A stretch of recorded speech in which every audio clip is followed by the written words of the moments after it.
మీ కుటుంబ శాంతి, ఆరోగ్యం, ఆర్థిక అభివృద్ధి కోసం రుద్రాక్ష మహాపూజలో తప్పక పాల్గొనండి. ఇప్పుడే నమోదు చేసుకోండి.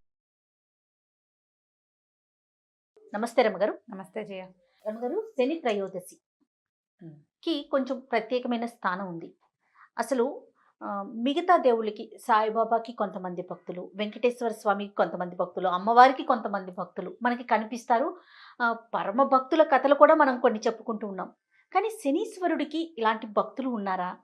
అంటే ఇంత ఇష్టంగా కులదైవంగా కానీ ఇష్టదైవంగా కానీ కొలిసే వాళ్ళు ఉంటారా?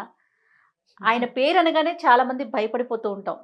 సహజంగా అమ్మో ఆయన ప్రభావం మనం, మిగతా దేవుళ్ళ అందరి ప్రభావం మన మీద ఉండాలని కోరుకుంటాం, ఈయన ప్రభావం మాత్రం వద్దని కోరుకుంటాం, కష్టాలు తప్పు అనేసి. కానీ మరి శని త్రయోదశికి ఉన్న ప్రత్యేకత ఏంటి? ఈరోజు ప్రత్యేకంగా పాటించాల్సిన నియమాలు కన్నా అలాంటివి ఏమైనా ఉన్నాయంటారా? శనిదేవుడు అంటే ఎందుకు మిగిలిన వాళ్ళకి భక్తులు ఉంటారు, శనీశ్వరుడికి ఎందుకు ఉండరు? శనీశ్వరుడిని దైవంగా భావించడానికి వీల్లేదు కదా. ఆయన నవగ్రహాలలో ఒకడు గ్రహం. నవగ్రహాల్లో ఒక గ్రహం. ఆ నవగ్రహాల్లో మనకి సూర్యుడు, చంద్రుడు అది ఉన్నారు కదా, బుధుడు, శుక్రుడు, రాహుకేతువులు ఎలాగ ఉన్నారు. వాళ్ళతో పాటు శనీశ్వరుడు కూడా ఒక గ్రహం, అంతే మనకు తెలిసింది. ఇప్పుడు రవి శనీశ్వరుడు. రవి అంటే ఆదివారానికి అధిదేవుడు కదా, ఆదివారమే సూర్యుడు. ఆయన కుమారుడైన శని శనివారం నాడు వస్తాడు. తండ్రి కొడుకు ఇద్దరు ఉన్నారు ఇందులో. చంద్రుడు, బుధుడు కూడా తండ్రి కొడుకులే. చంద్రుడికి సక్రమ సంతానం కాబట్టి చంద్రుడి సంతానమే బుధుడు. ఈ తండ్రి కొడుకులు కూడా ఉన్నారు. ఈ శనీశ్వరుడికి భక్తులు ఎలా ఉంటారు? ఉండటానికి అవకాశం లేదు కదా. ఈ గ్రహస్థితులు మనల్ని పట్టుకుంటాయి. అప్పుడప్పుడు ఈ గ్రహం మారినప్పుడు, లేదా కొత్త గ్రహం, లేదా మన గ్రహాలు నీచంలో ఉన్నప్పుడు, ఉచ్చంలో ఉన్నప్పుడు వాళ్ళ ప్రభావానికి మనం లోనవుతాం. ఇప్పుడు కాలమాన పరిస్థితులను బట్టి మన గ్రహాలు మారిపోతూ ఉంటాయి. వాటి ప్రభావానికి లోనవుతాం మనం. గురుగ్రహ ప్రభావం, చంద్రగ్రహ ప్రభావం, అట్లా వాటి ప్రభావానికి లోనవుతాం. మనల్ని ప్రభావితం చేసే ఫ్యాక్టర్స్లో శనీశ్వరుడు కూడా ఒక ఆయన. దైవం అనడానికి వీల్లేదు. మనకి ఏ ఫ్యాక్టర్ వల్ల మనం ప్రభావితం అవుతామో దాన్ని గౌరవించాలి కదా మనం. అంతేగా. ఇప్పుడు దానివల్ల మనం ఇబ్బంది పడుతున్నాం అనుకో, దాన్ని రిపేర్ చేసుకోవాలి. దాని వల్ల మనకి చాలా బాగుంది అనుకో, కానీ జాగ్రత్తగా చూసుకోవాలి. సహజమైంది. అవును. ఇప్పుడు అన్ని ఆలయాలు చూస్తాం మనము, ప్రతి ఊర్లో ఒక రామాలయం ఖచ్చితంగా మనం గమనిస్తూ ఉంటాం కదా. కానీ శనీశ్వరుడికి మాత్రం మనం వేల మీద చెప్పవచ్చు. శనిసింగనాపూర్ అని ఇట్లా కొన్ని దేవాలయాలు మాత్రమే ఉంటాయి. ఇప్పుడు మీరు అన్నట్లుగా ఆయన అంటే ఒక దైవం కింద కాకుండా ఒక గ్రహం, ఆయన ప్రభావం మన మీద మంచి చెడు ప్రభావాన్ని బట్టి మనం అనుసరిస్తుంటాం. అంతేనంటారా? అంతే, అక్షరాల అంతే, అందులో ఇక తేడా ఏం లేదు. అయితే ఏంటంటే శనివారము త్రయోదశి తిథి అంటే తిథులు వస్తాయా, పాడ్యం నుంచి పౌర్ణమి దాకా, లేదా పాడ్యం నుంచి అమావాస్య దాకా 15 తిథులు వస్తాయి కదా. ఈ 15 తిథుల్లో త్రయోదశి, కృష్ణపక్షం కానీ శుక్లపక్షం కానీ, 2 పక్షాల్లోనూ 2 త్రయోదశులు వస్తాయి. త్రయోదశి శనివారం నాడు వస్తే ప్రత్యేకంగా శని త్రయోదశి అని జరుపుకుంటాం. పర్వదినాల్లో ఇదొక ప్రత్యేక పర్వదినం. ఈ శని త్రయోదశి నాడు శివాభిషేకం చేసిన, రుద్రాభిషేకం, పరమశివుడికి అభిషేకం చేసిన, లేదా శనైశ్వరుడికే ఏదైనా అభిషేకం చేసుకుంటే శని వల్ల తమకు కలిగిన ఇబ్బందుల నుంచి కొంత బయటపడతామని, శని ప్రభావం మన మీద కొంచెం గబగబా వెళ్ళిపోతుంది అని. ఇప్పుడు శని అని చెప్తామా, ఈ శని అంటే అదేదో విచిత్ర పదార్థం కాదు. శనైహి చరతీతి శనైశ్చరః అని చెప్తారు. మెల్లిగా నడుస్తాడు. శని దశ నిదానంగా వెళ్తుంది, మెత్తగా నడుస్తుంది. మందుడు అంటారు, మందేశ్వరుడు అంట. మందగా అంటే తాపీగా కదులుతానమాట. మిగిలిన కాలాల్లాగా చకచకలాడదు. శని పట్టిన రోజుల్లో మనకు శనిగ్రహంలోకి మనం వెళ్ళినప్పుడు, అంటే ఆయన తాలూకు ప్రభావానికి గురైనప్పుడు ఆ కాలం నిదానంగా గడుస్తుంది. కానీ మనం ప్రత్యేకంగా చెప్పుకోవాల్సింది ఏంటంటే, శనేశ్వరుడు ఈయన ఏంటంటే ఒక ప్రత్యేకమైన దేవుడు. కష్టపడ్డం నేర్పిస్తాడు మనకి. లోకంలో మనం చెప్పుకుంటాం చూడు, బాగా కష్టపడ్డం అలవాటు ఉన్నవాడు పెద్దయ్యాక సుఖపడతాడు, ఎక్కడైనా బతికేస్తాడు. సుఖపడ్డం సులువు. అదే ముందు నుంచి సుఖపడ్డవాడు కష్టపడాలంటే ఏడ్చిపోతారు. శని దశలోకి వెళ్ళి అంతర్దశల్లోనూ విదేశాలలోనూ శనికి ప్రభావానికి లోనైన వాళ్ళు తర్వాత రోజుల్లో బాగుంటారు. బాగా కష్టపెట్టి తర్వాత మంచి ఫలితాన్ని ఇస్తాడు శనేశ్వరుడు. జీవితాన్ని నేర్పిస్తాడు. నువ్వు కష్టపడి పనికి ఫలితాన్ని తీసుకో. అది ఎంత మంచి సింపుల్ సంగతే కదా. కాకపోతే ఇది అది ఆ దశలోకి వెళ్ళినప్పుడు ఒక్కొక్కళ్ళకి ఒక్కో జీవితానికి సరిపడా, ఒక్కొక్కళ్ళకి అంటే ఎంత చెట్టుకు అంత గాలి అనుకుంటామో మనం, అట్లా వాళ్ళ గ్రహాలను అనుసరించి ఈ శనేశ్వరుడు ఎవరితో కలిసి ఉన్నాడు, ఎలాంటి సమయంలో వచ్చాడు, దాన్ని బట్టి మన తాలూకు కష్టాలతో ఇబ్బందులతో పరంపర ప్రెషరు అవి ఎక్కువ అవుతాయి. అలాంటి వాళ్ళు ఈ శని త్రయోదశి నాడు ఏదైనా అభిషేకం కానీ పూజ కానీ ప్రత్యేకంగా దానాలు కానీ చేసుకుంటే బాగుంటుంది. ఇప్పుడు పెద్ద పెద్ద రకాలు చేయగలుగుతారు, చేయలేకపోతారు. దేవాలయానికి వెళ్ళి శివుడికి అభిషేకం చేయించుకున్నా, రుద్రాభిషేకం తైలాభిషేకం లాంటివి ఏమైనా చేయించుకున్నా, శివుడికి అభిషేకం చేసినా శని శాంతిస్తాడు.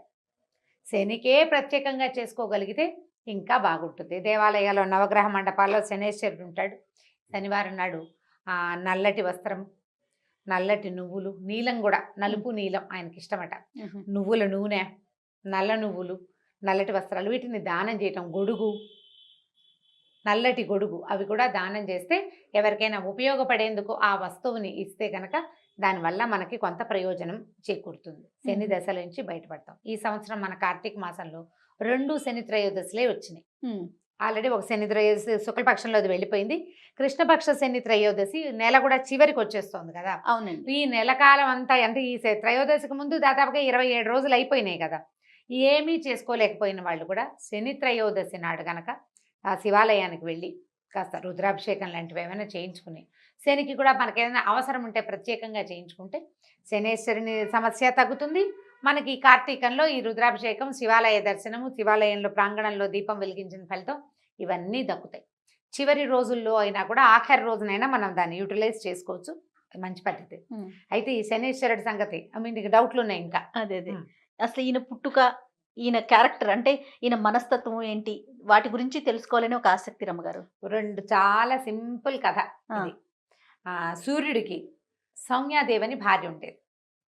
ఆయన సూర్యుడు ప్రచండమైన వేడిమి కలిగినవాడు కదా. ఆవిడకి ఎప్పటికీ 2 పిల్లలు కలిగారు, యముడు యమి లేదా యముడు యమున, 2 సంతానం ఉన్నారు. ఈ సౌమ్య ఆవిడ భరించలేకపోయేది ఈ వేడిని. ఎప్పుడు కాలుతూనే ఉండేవాడు నిరంతరం. సూర్యుడు ఏంది నిత్యం అగ్నిగోళం కదా ఆయన. ఆవిడ వేడిని భరించలేక ఎక్కడికైనా వెళ్ళిపోయి సేద తీరాలనుకుంది.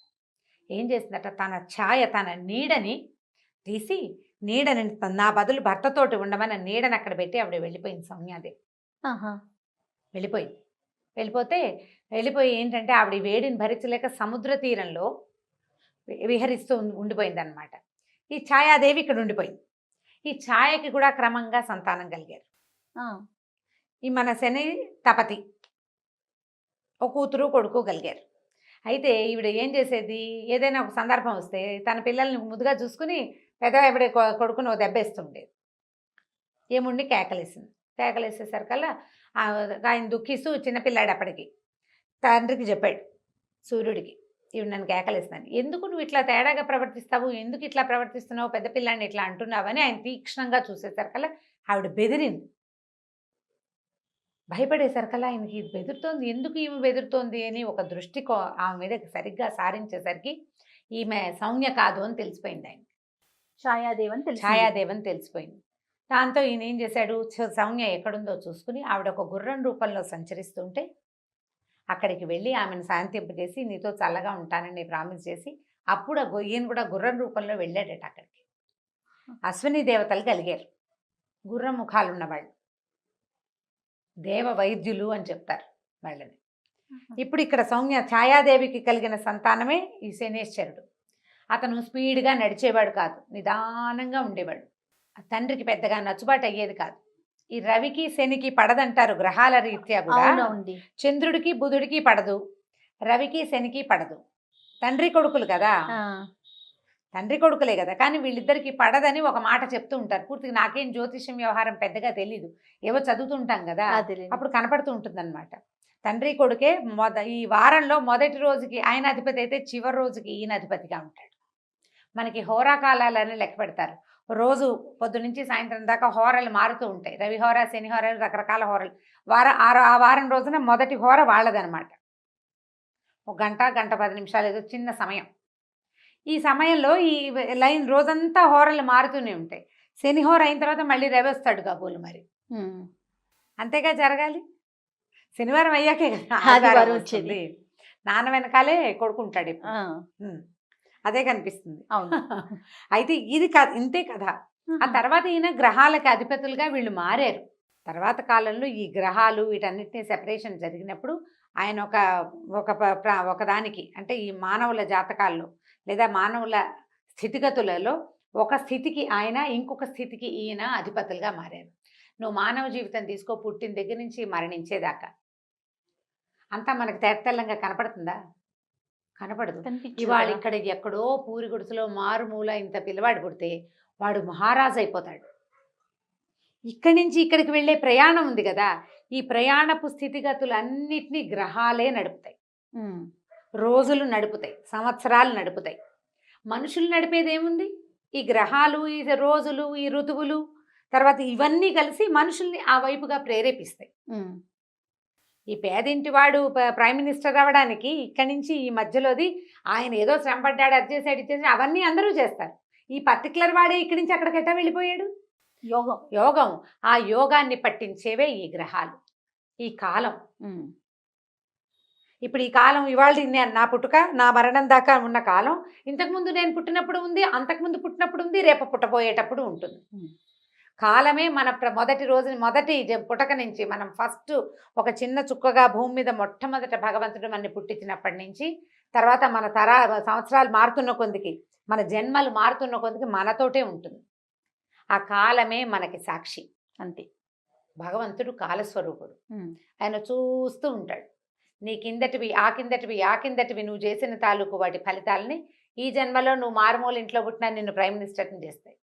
ఈ మొత్తానికి సాక్షిభూతంగా ఉన్నటువంటి భగవంతుని యొక్క అవయవాలే ఈ గ్రహాలు, ఈ ఋతువులు, ఈ సంవత్సరాలు, ఇవన్నీ దానికి ఒక్కొక్క పేరు పెట్టుకున్నాం. అంతే. ఆ మొత్తం చక్రంలో భాగమే శనీశ్వరుడు. అయితే కొన్ని అపోహలో మరి నిజాలో తెలియదు కానీ ఆయన్ని అంటుకోకూడదని, పూజా విధానంలో ఆడవారు కొంచెం దూరంగా ఉండాలని, నల్ల వస్త్రాలే ధరించాలని, ఇలాంటి ప్రత్యేకమైన నియమాలు రావటానికి దీనికి సంబంధించి ఏదన్నా అంటే పూర్వపు అంశాలు ఏమన్నా ఉన్నాయా రమ్మగారు? కాలక్రమంగా ఏమవుతాయంటే జయ, చిన్న చిన్నవి కూడా పెద్ద పెద్దవిగా పరిణమిస్తాయి. ఇప్పుడు స్త్రీలు దూరంగా ఉండాలని చెప్పేదేమో మన శని సింగనాపూర్లో ఆడవాళ్ళు రాకూడదని, మేమెందుకు రాకూడదని మన వాళ్ళు ఫైట్ చేసి దాన్ని సాధించినట్టున్నారు. ఇవాళ రేపు స్త్రీలు కూడా వెళ్ళొచ్చని.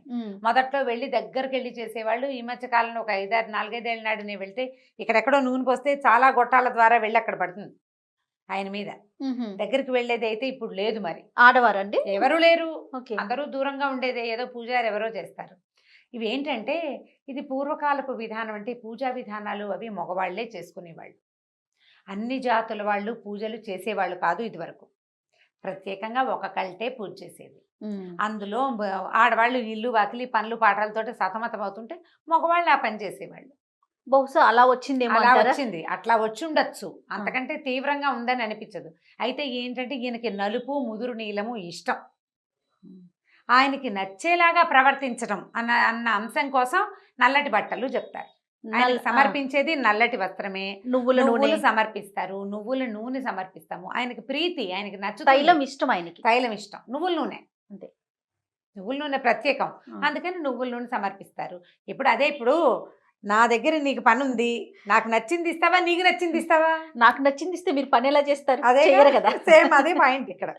ఆయనకి నచ్చినవి ప్రతి గ్రహానికి, ఈ గ్రహానికి బుధుడికి పెసలు, శుక్రుడికి ఇంకోటి, బృహస్పతికి గురువుకి శనగలు, అలా చెప్తారు. ఒక్కొక్కళ్ళకి ఒక్కొక్కటి అని. ఈయనకి నువ్వులు చెప్పారు. ఈయనకి నువ్వులు ఇష్టం. దీంట్లో ఇంకొక విధానం ఒకటి ఉంది. ఈ శనివారం నాడే ఒంటికి నూనె రాసుకొని తలంటి పోసుకోవాలని చెప్తారు. తైలాభ్యంగనం చేయటం, ఒంటికి నూనె రాసుకొని నూనెని వదిలించుకోవాలి. తైలాన్ని దానం చేయాలి.